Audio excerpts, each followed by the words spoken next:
तालुक्याच्या महाविकास आघाडीच्या अधिकृत उमेदवार आपल्या सगळ्यांच्या राणीताई, आपल्या सगळ्यांच्या लाडक्या राणीताई या ठिकाणी आपल्या सगळ्यांच्या भेटीसाठी आलेल्या आहेत। आता नगर तालुका म्हणजे राणीताईंचं माहेरघर आहे। तुम्ही सगळेजण माहेरची मंडळी आहात। सासरच्या मंडळींपेक्षा माहेरच्या मंडळींची थोडीशी जिम्मेदारी जास्त असते मुलीच्या बाबतीत। त्यामुळे तुम्ही सगळ्यांनी नगर तालुक्यातील सगळ्या भावांनी, सगळ्या भाऊजाईंनी, सगळ्या मातापित्यांनी राणीताईवर भरभरून प्रेम करायचे। तुमच्या सगळ्यांचं भाग्य असं का पारनेर तालुक्याच्या आमदार म्हणजे आपल्या सगळ्यांचे आमदार होतील, परंतु त्या तुमच्या तालुक्याची कन्या आहे हे तुमचं भाग्य आहे। तुम्ही म्हणू शकता की आमच्या तालुक्यातले राणीताई जेव्हा उद्या टीव्हीवर दिसतील, मंत्री होतील भविष्यात, तेव्हा तुम्ही म्हणू शकता की आमच्या तालुक्यातली मुलगी आहे किंवा आमची मुलगी आहे, आमची बहीण आहे। ही सगळ्यांसाठी एक अभिमानाची गोष्ट आहे। लंके परिवार एक 24 तास 365 दिवस प्रत्येकाच्या सुखामध्ये जाणार आहे, दुःखामध्ये जाणार आहे। एक चांगला असा परिवार आहे। लंके साहेबांचं काम तर कोणाला वेगळं सांगायची गरज नाही। आज महाराष्ट्रामध्ये काल त्यांनी त्या ठिकाणी 4 सभा घेतल्या एका दिवशी स्टार प्रचारक म्हणून। आज 5 का 6 सभा आहे।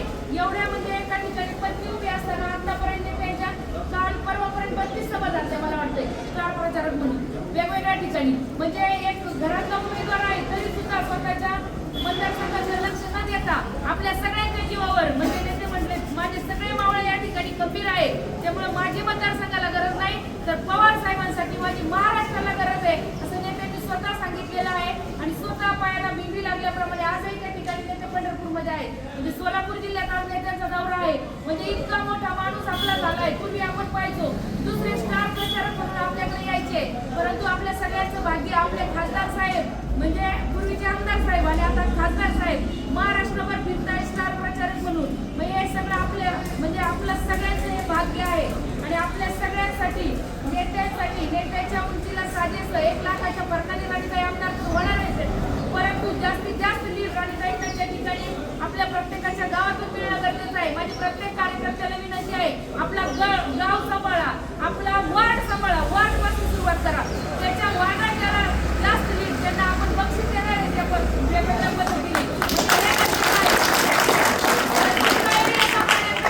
आपलं वार्ड सांभाळा। आता शेवटच्या टप्प्यात आले जयंत पाटलांच्या भाषेत निवडणूक टप्प्यात आलेली आहे। मग टप्प्यात आलेल्या बॉलला सिक्सर कसा मारवायचा हे लंके साहेब ठरवतील, परंतु आपण आपल्या पद्धतीने आपल्या आपल्या वार्डात चांगला प्रचार करा। येत्या 20 तारखेला राणीताईच्या तुतारी वाजवणारा माणूस या चिन्हासमोरील बटन दाबून त्या ठिकाणी राणीताईंना प्रचंड बहुसंख्येने विजयी करा। आता दादांनी सांगितले त्या ठिकाणी सगळे पुरुषांची चित्र असणार आहेत, परंतु एकाच आपली झाशीची राणी त्या ठिकाणी असणार आहे। म्हणून झाशीच्या राणी समोर आपण सगळ्यांनी राणीताईंना प्रचंड बहुसंख्येने प्रचंड मतांनी विजयी करावा अशी विनंती करते आणि थांबते।